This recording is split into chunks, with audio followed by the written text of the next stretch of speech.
Hello and welcome to another action-packed episode of 100 Yards of Football Sports Talk Radio.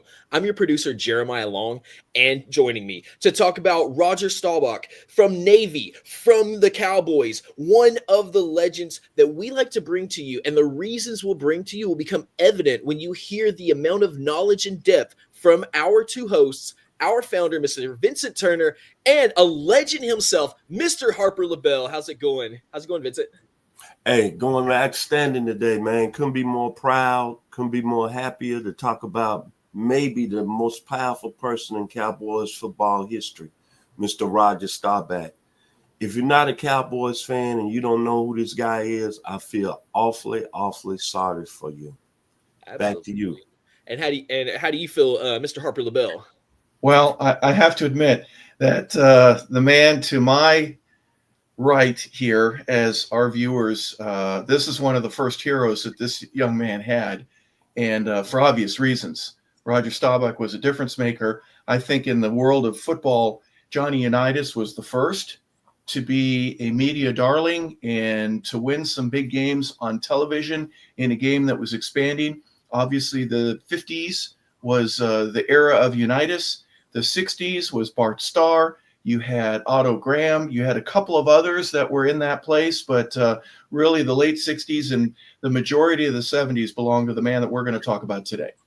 Awesome. And for all of our viewers, make sure that if you love our show, to listen to us over on our podcast, Spotify, Apple, wherever you love to listen to podcasts. We have over 1,500 episodes and more every single week, including our tried and true Monday shows and Wednesday shows every week reliably. Come back and see us. We'll talk to you soon. But for now, I like to turn it over to you, Mr. Harper LaBelle, to hear more about this incredible legend. Well, thank you, Jeremiah. And 100 Yards of Football is honored to have some of the great guests that were a part of the football tradition. And today we get to talk about Roger Staubach. And Vincent, I know that this man had a difference for you. He was a part of America's team, and you love the Dallas Cowboys. Now, I was not a Cowboy fan, but there isn't anybody that's out there that doesn't know who Roger Staubach is during the 70s, along with, yes, Bob Greasy, yes, Terry Bradshaw. There were some other great quarterbacks in that era, but you have to throw Roger Staubach in that mix. When you look at the Dallas Cowboys today, and they're owned by, some people say, the most powerful owner in professional sports, and Jerry Jones, their history goes way back. But the gentleman that we're going to talk about here in a few seconds, he was the guy that set the tone for the Cowboys organization. It wouldn't be no Dallas Cowboys and everybody saying America's team if it wasn't for Mr. Roger Staubach. In the mid-70s, leading up to his retirement in 1979, this guy, and you're totally correct, Hawk, he was my hero. Outstanding at the quarterback position. And for a run there from the 70s, like I said a few seconds ago, leading up to his retirement, the Cowboys were either in the playoffs, they was either going to the Super Bowl, but he was the guy. He was the man. I know everybody want to talk about Troy Aikman, Deion Sanders, Emmitt Smith, Mel Renfro, Bob Hayes. But when you think about the Dallas Cowboys and somebody mention their name, Roger Staubach comes at the top of the list. And was he not a special football player? And look at the quarterback position and what happened yesterday in that AFC Championship game. Josh Allen and Patrick Mahomes, they was making plays with their legs. This gentleman right here started, in my opinion, the quarterback scrambling out of the pocket. Back to you, Harp. Yeah, at least doing it at the pro game. Unbelievable. What he did in terms of his younger years and obviously his fame and fortune at Navy set the pace. So let's take a look at one Roger Thomas Staubach, born on February 5th, 1942 in Cincinnati, Ohio. He was an only child.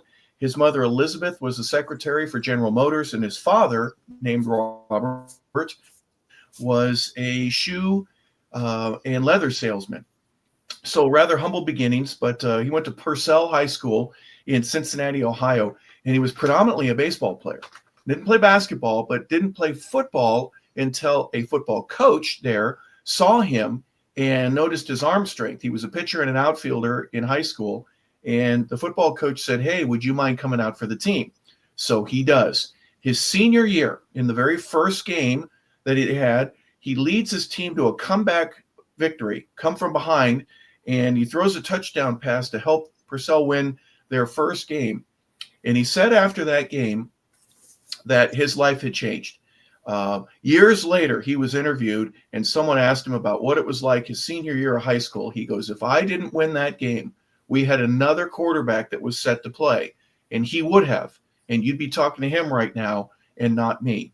So Roger, in his humble beginnings, knew that he needed to get better. He didn't have a whole lot of football experience, and the high school years that he had was really a training ground for him to learn how to play that position, use his arms and his legs as offensive threat. He ended up going to the New Mexico Military Institute. He wanted to go to Navy, Vincent, but he didn't get there that first year. In Roswell, New Mexico, there's a little military institute that was like a junior college. They went 9-1 the year that he was there. He threw for 1,294 yards. He had 9 touchdowns in the air. He had 9 touchdowns rushing. He played basketball, and he averaged 12.5 points a game there. And then he played outfield, and he pitched. So he did everything he wanted to that first year of junior college. But he wasn't able to get into the Navy, into the military academies, but he wanted to, but wasn't able to that first year. And after that first year at New Mexico, he ended up getting in the Navy and got to play right away. I'm looking at when he arrived at Navy, his sophomore year, he had a decent season, but his junior year, that's when he won the Heisman Trophy, and he took Navy to heights that we never even think the Naval Academy would go. Played Texas for the national championship in the Cotton Bowl. But what really stuck out in my mind was the players that he made the All-American team with. And when it was all said and done, everybody said Roger Staubach was the best player. Gail Sayers, that was at Kansas. Carl Eller, that was at Minnesota. The legendary Dick Butkus was at Illinois. Mel Renfro at Oregon. Steve DeLone at Tennessee. Think about those guys I just mentioned. At least 3 of those guys became very outstanding football players in the National Football League and Hall of Famers. And Roger Staubach was at the top of the list. And when I think about him at Navy, it seemed like he made every play. He was Navy football. He was like a one-man wrecking crew. And everybody wants to know, you know who his offensive coordinator was? Steve Belichick, Mr. Belichick. I don't want to butcher his first name because I don't know. But Bill Belichick's father. And I remember watching Bill Belichick's documentary in the NFL Network. And Mr. Belichick said, that's why I got into coaching and I understand the work ethic. Because he said after practice, and with all the military commitment, Roger Staubach worked. And that's why we're talking about him being the greatest Cowboy ever today. Back to you, Mr. LaBelle. Well, his commitment at Navy, obviously the career he had, but then the other things that are a part of that, you had to memorize your first year there, the newspaper, and know what the top stories were. You would get drilled on that. You had to walk the 90s. You couldn't cut any corners. You couldn't go straight to it. You had to walk the corners. You had to eat by going up directly in 90-degree angle with your food. There's a lot of things that are a part of the commitment there. But what you said there is fascinating to me because he would work on what he made a mistake in practice, correct it, and then work on making himself better for tomorrow's practice or for the game. Let's take a look at his Navy career just a little bit. Wayne Hardin was the head coach there, and in his 4th game against Cornell, he got his first start. He got to play in the 3rd game against Minnesota, and this is, again, his 2nd year. He could play right away because he spent that 1 year in junior college. But they lost badly, Navy did, 21-0 to Minnesota. He got a little bit of playing time in that game, but it wasn't until the next week that he was named the starter. And they had a great game against Cornell. They end up winning 41-0. And he gets a chance to play. He had a couple of touchdowns. He had 2 passing touchdowns and a rushing touchdown in that game. Later on in the season, when they play Army, President Kennedy, this is 1962, ends up being on the field for the coin toss. So he got a chance to meet him very briefly, obviously, just to shake hands. But President Kennedy was at that game, and Navy ends up winning it, and it kind of set the stage for the following year. In 63, this is when Roger kind of took over, and all the names that you mentioned are great players, but the Heisman Trophy ends up going to Roger Staubach. And you can see right there in the middle of our screen, thank you for putting this together for us, Jeremiah. He was on the cover of Time magazine. He made the cover of Sports Illustrated. He was due to be on the cover of Life magazine, the one that you're looking at right there, but that was the same week that President Kennedy was shot and assassinated. So they changed the cover. They went from a football edition to obviously something that was a lot more important. But that's a very rare picture right there that you get to see of Roger Staubach there associated with Life magazine. As a junior, they went 9-1 during the regular season. They beat Michigan, they beat Pitt, they beat Army that year, and they beat Notre Dame, the first time that they had beaten them in quite a while, and the last time that they beat them until 2007. It was 43 years before Navy would end up beating Notre Dame again. He threw for 1,700 yards. He had 7 touchdowns, 7 interceptions in the air. He rushed for 370 yards, and he had 9 touchdowns. And as we mentioned, the Heisman Trophy, Walter Camp, the Maxwell Award, everything went his way. They play in the national championship game against Texas, and they end up losing 28-6. And there was a member of that Texas team, wasn't there, Vincent, the guy that we're going to talk about in just a little bit? I didn't want to break. Thank you for passing it along to me, but you played for a decent organization, the Atlanta Falcons. Everybody considering him Mr. Falcon, Mr. Tommy Nobis. San Antonio, Texas, by way of the eyes of Texas. Yeah, Tommy Nobis was a sophomore, and that was the first year that he had a chance to play. He played guard, and he was a middle linebacker, and had a lot of tackles in that game, and ended up slowing down Roger Staubach and thwarting their effort to be national champions. Texas ended up winning it that year in 1963. In 64, the sky's the limit, right? The Navy, the Academy is riding high. They've got the Heisman Trophy winner. Had a chance, right? Didn't he, Vincent, as a junior to win it, to be the first guy to ever win 2. We talked about Archie Griffin, but he gets hurt in the very first game against Penn State. He bruises his left heel. He ends up being a part of the team the whole year, even though he missed a few games. And Navy ended up having a struggling 3-6-1 season that year. And at the end of the season, they lose to Army for the first time in 5 years. So a little bit of a disappointment right there. But throughout his Naval Academy, he really changed the pace for them.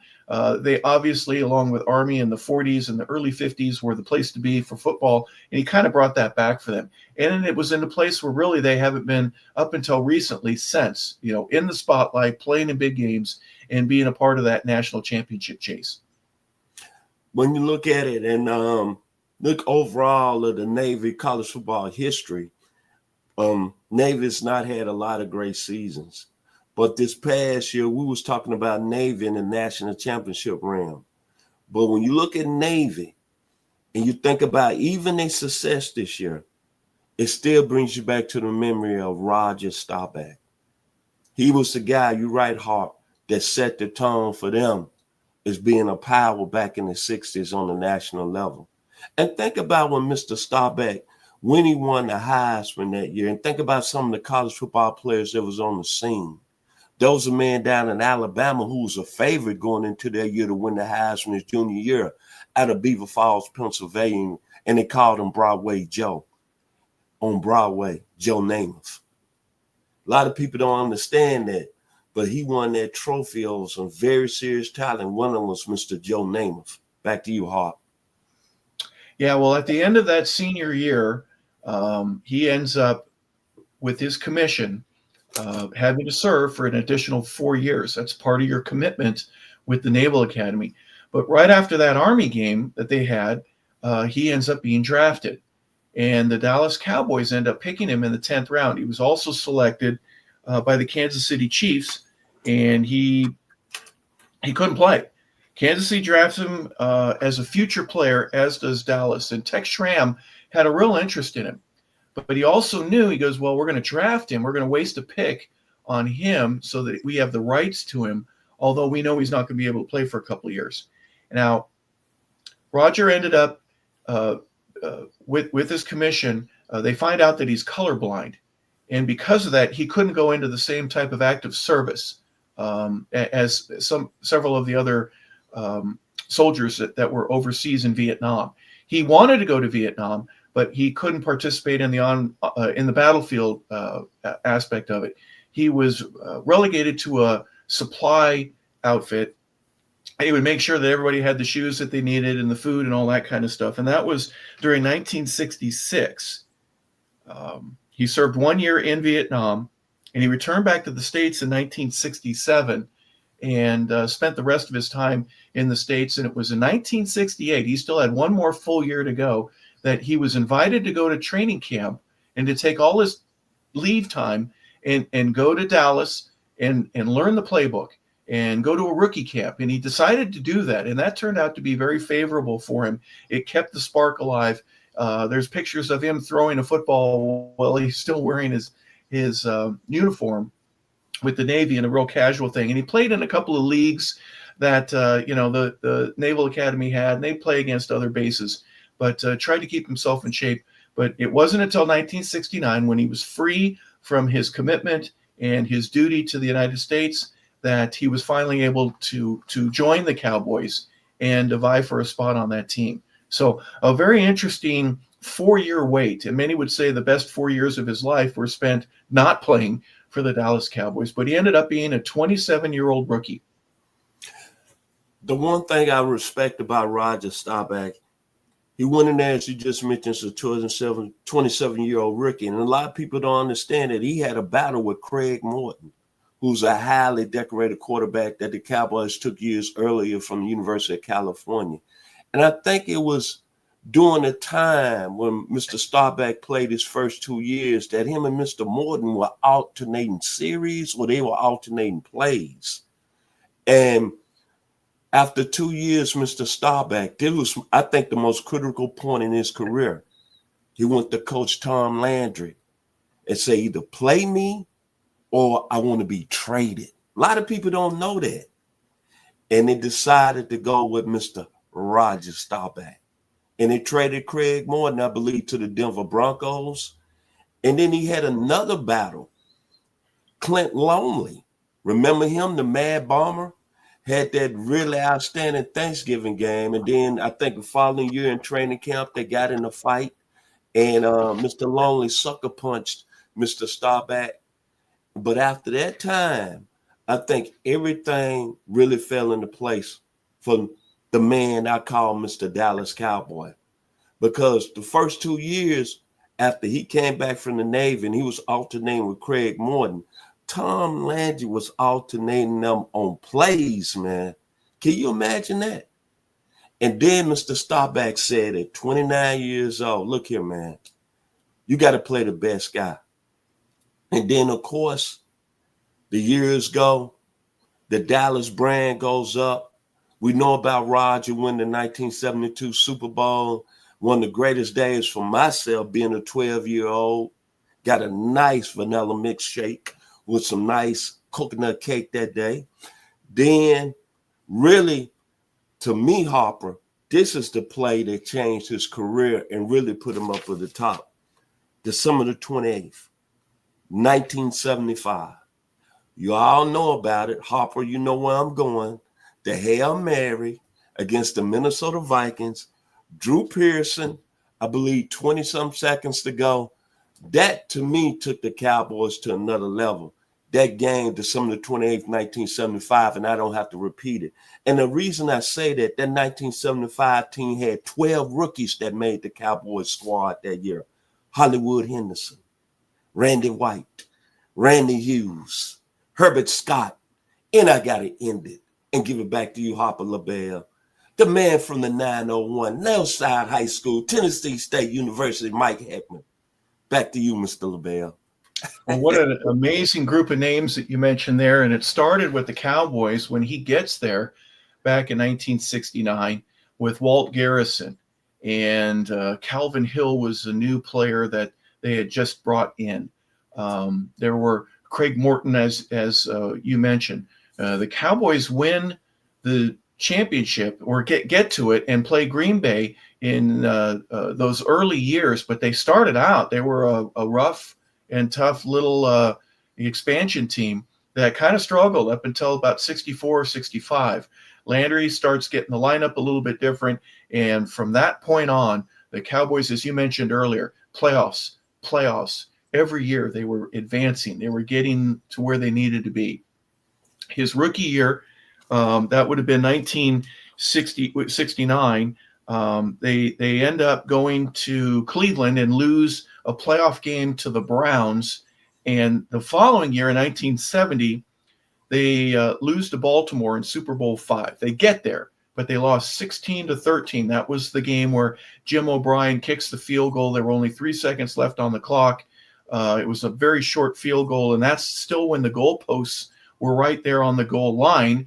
I still remember vividly. And Jim O'Brien didn't have his chin strap buckled when he ends up making that kick. In 1971, you mentioned that Landry was alternating quarterbacks. The one play, Craig Morton goes in, and instead of having a running back or a wide receiver, it was Roger Staubach that came in the next play. Brown right, 23 Texas H scat. That's what he would call. They kind of struggled with that, and it wasn't until week 8 they end up losing to the Bears, and the Bears weren't a very good team in 1971. They lost 23-19, and after that, the Cowboys were 4-3, and that's when Roger Staubach, and they have that conversation, and Tom Landry really made the decision that he was going to go with Staubach for the rest of the year. And what a difference that ended up being. They win 10 games in a row, and they end up beating Miami 24-3 in Super Bowl VI. He was the most valuable player of that game. He got a new contract when it was done, a 3-year at $75,000 per. He led the league in so many different categories. He was 12 for 19 in that Super Bowl, 199 yards in the air and 2 touchdowns, and he finally had his first Super Bowl championship, and the first championship there for the Cowboys organization. So things started changing there. The following year, he separated his shoulder in 1972. Craig Morton led them to a 10-4 record. They had playoff games against San Francisco. They were losing 28-13, and Staubach comes in and gets 2 touchdowns late in the ball game. They beat the 49ers 30-28, and the next week they lose, but nonetheless, they lose to the Redskins, who end up going to Super Bowl VII. But that's really another portion of Rodgers' early career where he started setting himself up as being the comeback kid, Captain America, all the nicknames that you would want, but he would win and take the team from the depths of defeat to victory. They missed the playoffs in 1974, but he had a great year. In 75, they went 10-4. He threw for 2,600 yards. He had 17 touchdowns, 16 interceptions. Then he has the Hail Mary against Minnesota. They make it to the Super Bowl that year, but they lose to Terry Bradshaw, to Chuck Noll, and the Pittsburgh Steelers. And that was the first year. And Vincent, I know you don't want to talk about this much, but that was the first of the 2 Super Bowls that went down to the wire. Great games, 2 amazing teams. And it started that legacy between the hatred that you would have between the Pittsburgh Steelers and the Dallas Cowboys.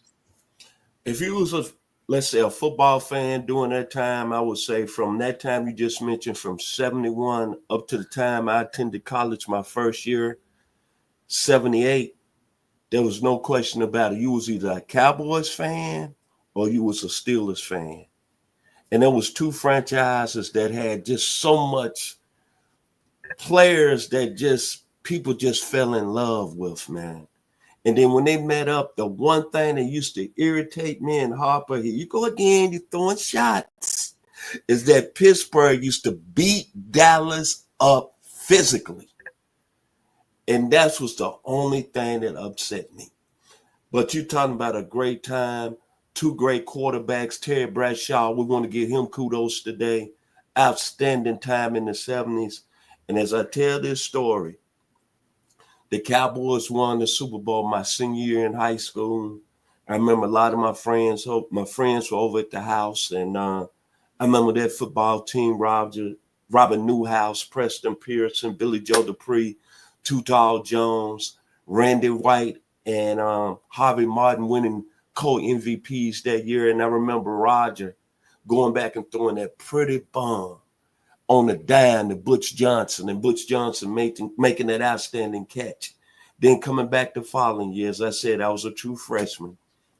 Betted all my money I had that my parents were sending me, which is I would say about $25 a week. Well, that was money back at the time in 78. And I remember them losing the Super Bowl. That was Roger Staubach's last great time, 35-31.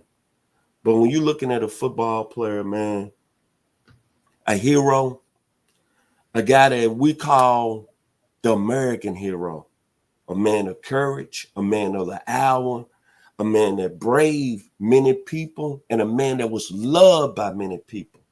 And I tell you, Harp, I always go back to what other people that played with you or what your coaches say. Randy White said that the one thing that impressed me about Roger Staubach was his confidence. His other teammate, Charlie Waters, that played safety, along with Cliff Harris, said he did everything right. And you know what? Even after his post-career, and I don't want to get ahead of myself, that you can't find nothing in Roger Staubach's area. You can't find nothing wrong with him. He's one of these guys that's straight up as good as any human being. And for him to play for the Dallas Cowboys, I don't care. Any Cowboy fan could come tell me about any other great player. He is Cowboys royalty and the greatest player that played in that organization. Back to you, Mr. Harper LaBelle. Yeah, outstanding career. You mentioned the Super Bowl win against Denver. It was 27-10. The following year, they end up losing to Pittsburgh, but he got to be a part of 5 Super Bowls. And for obvious reasons, there are very few people that ever get the opportunity to do that. 2 and 3, not a bad record to have, but still, nonetheless, his career was amazing. When he was done, he and his wife, Marianne, who ended up with 5 kids, they started a real estate company. It was called the Staubach Group, Staubach Company. They developed office spaces in the Dallas area. And then he eventually kind of broke away from that and started getting involved in residential real estate. He invested with other players. He invested with a guy named H. Ross Perot, who ran for president. He got to meet with him, took this company to a completely different level. And one of the things about it that I thought was really interesting is in 2008, he ended up selling the company. He was getting a little older, and he sold it for $613 million. So even though he paid a whole heck of a lot during his playing days, you know, one year he made $75,000, which was good money back in those days, but certainly not what they're making now. But he got his payday, and he has a trust set up for his kids, and he done well, as many would say. So an outstanding and excellent life. Did so many things at the highest level that you could possibly imagine. Let's look at a couple of things before we say goodbye, Vincent. They're 2-time Super Bowl champion in Super Bowl 6 and Super Bowl 12. He was the MVP of Super Bowl 6, the NFL Man of the Year in 1978. He was All-Pro in 1971. He was the passing leader in 73. He has won accolades and awards all over the place. He was a member of the 1970s All-Decade Team, the 100th Anniversary All-NFL Team, the Burt Bell Award, George Halas Award, Lamar Hunt Trophy was awarded to him, and the award itself. He's in the Dallas Cowboys Ring of Honor, Heisman Trophy winner, the Maxwell Award, Sporting News Player of the Year, unanimous All-American, etc., etc., etc. Pro Football Hall of Fame, the College Football Hall of Fame, served gracefully in the Naval Academy. And what else can you say about a complete and thorough and excellent lifestyle? He led it all. Not perfect by any means, but boy, as close as you can possibly get. So we pay tribute to one Roger Thomas Staubach, and we say thank you for all of the great things that he did to make the game better. Vincent, your final thoughts. I always think about when he got drafted in the 1964 NFL draft, and I think about all the great human beings that came out of that draft. Bob Hayes, Bill Parcells, Paul Warfield, and Mel Renfro. And then I think about how he made an impact on my life as being a fan, as being able to understand the game at a high level. And watching the Dallas Cowboys back then, there was a group out of California that was real outstanding. And I kind of put the two together, Staubach, the Cowboys, and the people today that's listening, the Doobie Brothers. And they had a song called Blackwater. Well, I built me a raft, and she's ready for floating. Old Mississippi. She called my name. Them catfish are jumping, and that paddle wheel is thumping. Black water. Keep on rolling. Roger Staubach took the Cowboys to another level, just like the Doobie Brothers, brother. Blackwater. What a football player. My American hero. To the Cowboys nation. We don't care if you like us or not, even though we haven't been to the Super Bowl since 1996. But you know what? I'm going to die as a Dallas Cowboys fan, and always remember this gentleman right here changed my mind and my heart in following the greatest football franchise in NFL football history. Back to you, Mr. Harper LaBelle. Yeah, in the 1970s, there were only three teams, three franchises from the NFC that ended up going up to the Super Bowl. And one was the Washington Redskins. They had 1 year they lose. The Minnesota Vikings lost all four of theirs, and the Dallas Cowboys. So Roger Staubach and his part of that. In a year of quarterbacks, we mentioned Craig Morton. He was a teammate and also was a member of the opposition. You had Ken Stabler, Terry Bradshaw, who we mentioned, Bob Greasy. But then you got to throw Roger Staubach in the mix there for just some of the great influencers of the game. He threw for 3,500 yards while at Navy. He threw for over 22,700 yards while he was a member of the Dallas Cowboys. His 11-year career, his Hall of Fame career, obviously he made a difference. And so we want to pay tribute to him in our Legends show. I want to say thank you to Jeremiah Long, our producer and engineer, for throwing up the slides that you were able to see. For Vincent Turner, our co-founder and basically the host of this show, and allows me to be a part of it as well. I'm Harper LaBelle saying thank you for tuning in to 100 Yards of Football. This is our Legends edition featuring Roger Staubach. We hope you have a fantastic day, everybody. Thank you for tuning in.